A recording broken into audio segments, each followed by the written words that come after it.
आइए अब हम लोग ध्यान करेंगे। इसके लिए आवश्यक है कि हम लोग सीधी तरह से बैठ जाएंगे। एक ऐसे आसन से बैठेंगे जिसमें 20-25 मिनट तक बैठ सकें, सुखपूर्वक बैठ सकें। तो आप अपने अनुसार अपना आसन का चुनाव कर लेंगे। परम पूज्य गुरु महाराज साहब ने बहुत से भाइयों को क्रिया विधि सिखाई है, वो लोग वैसा ही करेंगे। उसमें किसी भी प्रकार का कोई जोड़ घटाव नहीं करेंगे, कोई परिवर्तन नहीं करेंगे। लेकिन जो लोग नए हैं उनके लिए मैं क्रिया निवेदन कर रहा हूं। श्री राम मंत्र का आप उच्चारण करेंगे। ये मंत्र कैसे बोलना है? तो मन ही मन बोलना है। इस तरह से बोलना है कि अगल बगल कोई न सुन पाए न जान पाए। सुनना है और देखना है। स्वाभाविक है कि जब मंत्र बोलेंगे तो आपको अपने अंतःकरण में सुनाई देगा, और फिर थोड़ी देर ठहर करके देखना है। क्या देखना है? तो मंत्र को बोलने सुनने से आपके अंदर में जो स्पंदन या तरंग पैदा हो रहा है उसी को देखना है। देखना यानी गौर करना, क्या हो रहा है। जो कुछ भी हो रहा है केवल और केवल उसी पर अपने को ठहराना है, देखना है, गौर करना है। जब ये क्रिया करेंगे तो एक अवस्था आएगी, देखत तुम ही हो जाई, आप भी वही हो जाएंगे जो वो। ये तरंग, ये स्पंदन क्या है? तो आपके गुरु की ऊर्जा है, गुरु की ऊर्जा है, गुरु की शक्ति है। और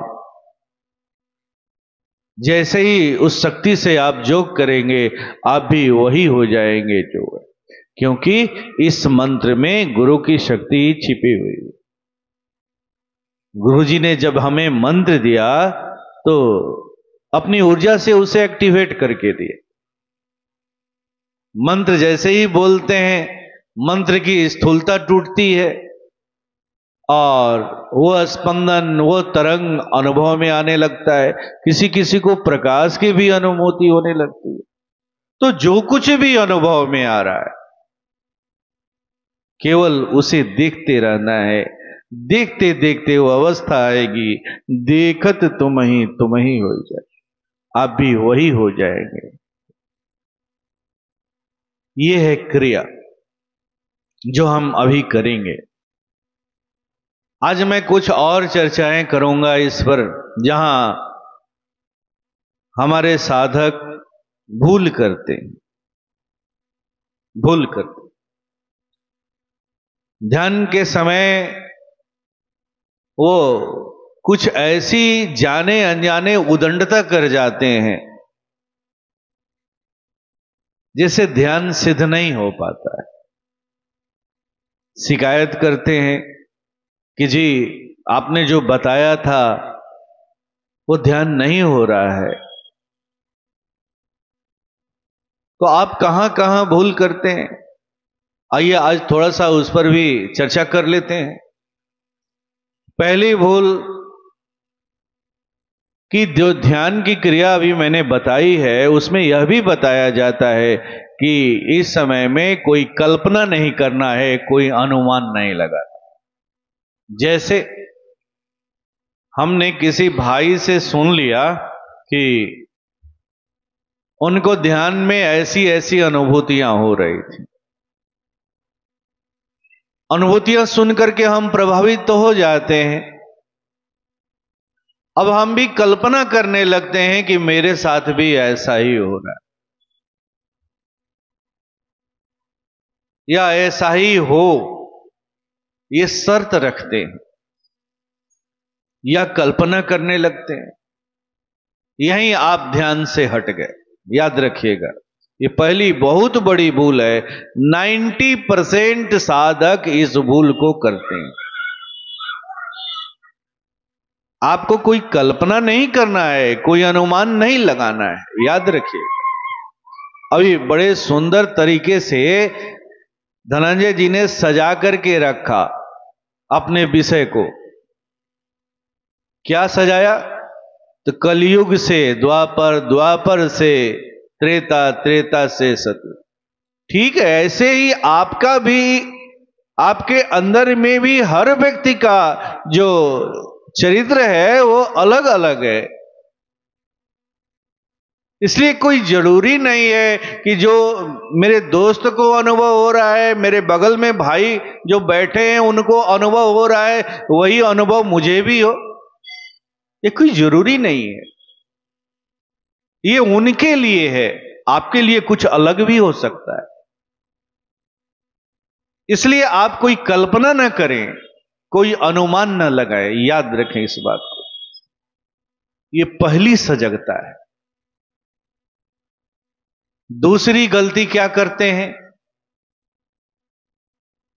तो ध्यान अच्छा चल रहा था, शुरुआत बहुत अच्छा किए, और फिर कुछ देर के बाद वो प्लानिंग करने लगते हैं। बैठ गए हैं, लग रहा है कि वो ध्यान कर रहे हैं, लेकिन अनेक विचारों से तो वो हट गए हैं, इसमें कोई संदेह नहीं है। लेकिन कोई एक विचार को पकड़ लिए हैं और जबरदस्ती पकड़े हुए हैं, और पकड़ करके उसी से खेल रहे हैं, प्लानिंग कर रहे हैं। अनेक विचारों से जब हम एक विचार पर आते हैं तो बहुत स्थिति सुखद होती है, अच्छा लगता है। लेकिन आप ये नहीं जानते हैं कि आपके लिए आगे चल करके ये एक बाधा भी पैदा करता है, क्योंकि आपको इससे भी आगे जाए। अब आप पकड़ करके प्लानिंग कर रहे हैं, घंटों बैठे हुए हैं, लग तो रहा है कि हम तो 1 घंटा से ध्यान कर रहे हैं, 2 घंटा से ध्यान कर रहे हैं, कई कई लोग 4-4 घंटा बैठे रह जाते हैं, लेकिन वो ध्यान नहीं, उस विचारों से खेलते, विचारों से खेलते। एक बात मैं आज बताऊंगा आपको कि ये अपने गुरु के प्रति सबसे बड़ी उदंडता है।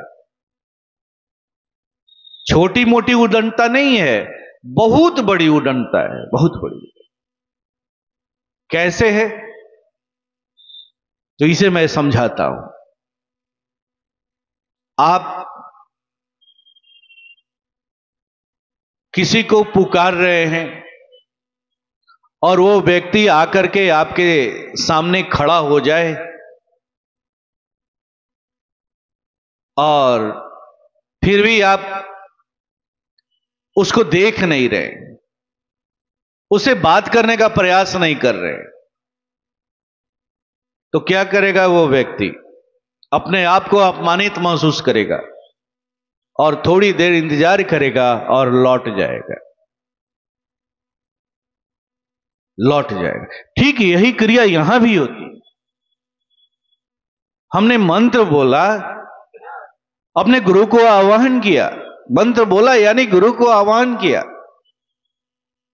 स्पंदन के रूप में, तरंग के रूप में, प्रकाश के रूप में, शांति के रूप में, आनंद के रूप में उनकी उपस्थिति हुई। जैसा मेरा चरित्र है, जैसे हमारी अंतर्दशा है, उसके अनुसार उनकी उपस्थिति तो हो गई। थोड़ा देर उनके साथ रहे, फिर बाद में वहां से हट गए, हट करके अब किसी दूसरे चीज में चले गए, प्लानिंग करने लगे और उसका रस लेने लगे। ये बहुत बड़ा अपमान है, छोटा मोटा अपमान नहीं है, बहुत बड़ा अपमान। वो अनदेखी है।